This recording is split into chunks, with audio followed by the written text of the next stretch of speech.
సేమియాలతో అప్పటికప్పుడు ఇన్స్టెంట్గా మనం చాలా క్రిస్పీ అండ్ టేస్టీగా దోసెస్ అనేది ప్రిపేర్ చేసుకోవచ్చండి.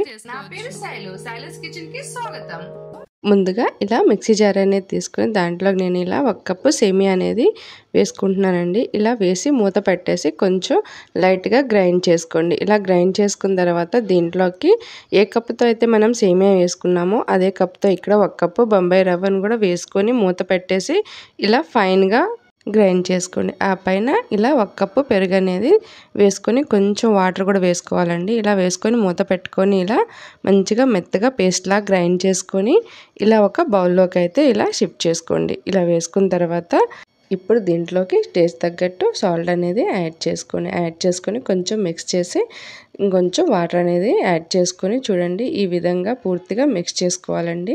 ఇలా చేసుకొని ఇలా ఉంటే సరిపోతుంది. బ్యాటర్ మూత పెట్టేసి ఒక 10 మినిట్స్ పక్కన ఉంచేయండి. ఆ పైన ఇక్కడ కొంచెం ఈనో కానివ్వండి, బేకింగ్ సోడా కానీ ఇలా లైట్గా కొంచెం వేసుకొని ఇలా మిక్స్ చేసుకోండి. ఇలా వేసుకోవడం వల్ల దోసాస్ అనేది చాలా బాగా వస్తాయండి. ఇలా గ్యాస్ మీద ప్యాన్ పెట్టుకొని అది కొంచెం వేడైన తర్వాత దీన్ని ఇలా మనం చూడండి బ్యాటర్ వేసేసి ఇలా రౌండ్గా మంచిగా దోసలా అయితే ఇలా ప్రిపేర్ చేసుకుందాం. ఇలా అయిన తర్వాత దీంట్లోకి కొంచెం లైట్గా ఇలా ఆయిల్ అనేది యాడ్ చేసుకోండి. యాడ్ చేసుకొని ఇక్కడ నేను దీంట్లోకి పిజ్జా సాస్ అనేది యాడ్ చేస్తున్నానండి. ఇలా యాడ్ చేయడం వల్ల బాగుంటుంది.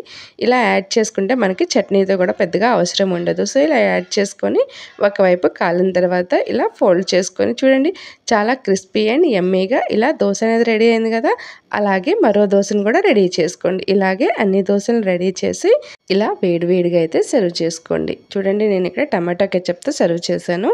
ఈ దోశల్ని మనం మార్నింగ్ బ్రేక్ఫాస్ట్ కానివ్వండి, అలాగే నైట్ టైం డిన్నర్కి కానివ్వండి ఈజీగా అయితే ప్రిపేర్ చేసుకోవచ్చండి. మీరు కూడా తప్పకుండా ట్రై